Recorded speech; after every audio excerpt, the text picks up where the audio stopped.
Are PMS symptoms normal? A lot of young females have this issue every month where they can't get out of bed, they have cramping, and they just feel so horrible when they have their period or before their period.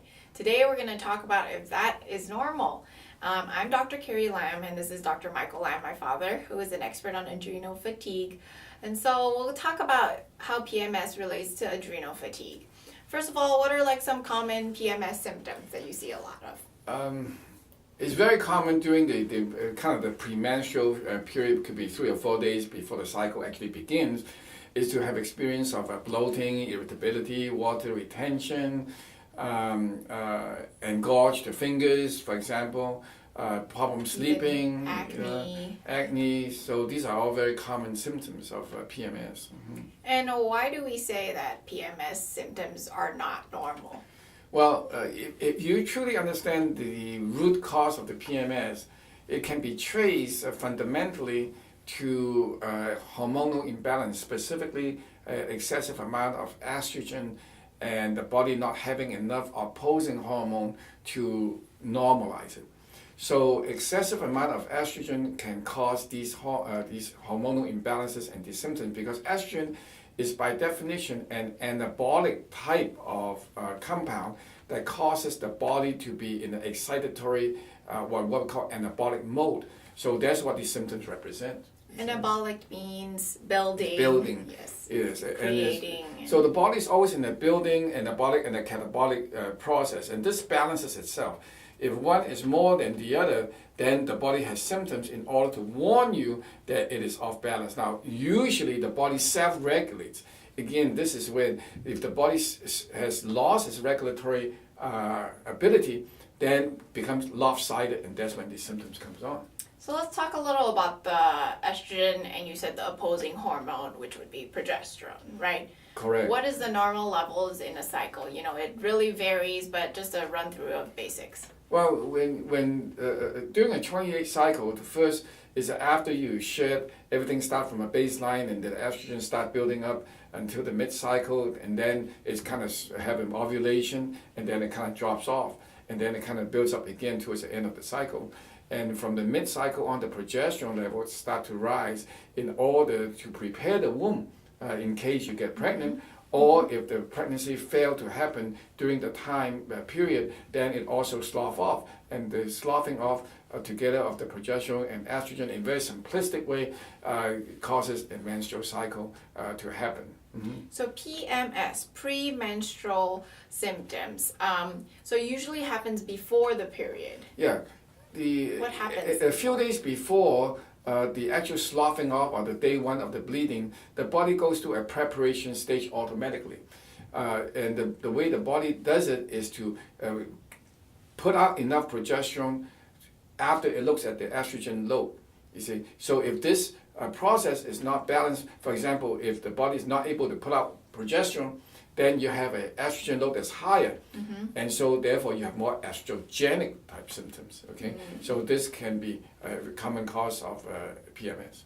Okay, so you're saying when there's more estrogen compared to the progesterone, right before you slough, right before you have your menses, that could cause the PMS symptoms. Correct. All okay. right. Now don't forget that this process is very general, because as you go through the aging process and go through menopause, this level that we talked about changes. So it's a constantly moving target that the body self-regulates, you see. Is there a way to be able to measure these hormones, these levels? There are ways extensively to be tested to measure estrogen in various forms, E1, E2, E3, progesterone, etc., and do the ratios, etc. But the key on the PMS is still come down to history, because the history will tell you what is really going on. And in the case of adrenal fatigue, which is the topic of this environment that we have here, is made complicated because in an adrenal fatigue environment, the body's hormones are generally already off balance because the body is weak. The body is stressed out. It can be over estrogen already. For example, if you take a lot of coffee, coffee has been shown to increase estrogen load. Stress has been shown to increase estrogen load. Progesterone has been shown to reduce, when you have stress. because it can be used to be shunted to make cortisol. So when you already have a somewhat unstable hormonal environment, and then you add on top of this estrogen load, whether it is from plastic, from hormonal-laced foods, etc., then it can throw the body into further imbalance. So that's where the complication begins. And a laboratory test cannot tell us those things. And the traditional use of medications can actually make things worse, even though it can have short-term benefits. You see? Yeah, so you're talking about how the hormones are related to the adrenals. That's part of our hormonal circuit in our neuroendometabolic stress response system, right? Correct. Especially in women, the ovarian, adrenal, thyroid axis. Those three form three legs of a stool, and it has to be in a good balance for the body to feel good. Otherwise, it doesn't matter what you do, the body is in a very compromised state. The ovarian system, go through this monthly cycle for a reason.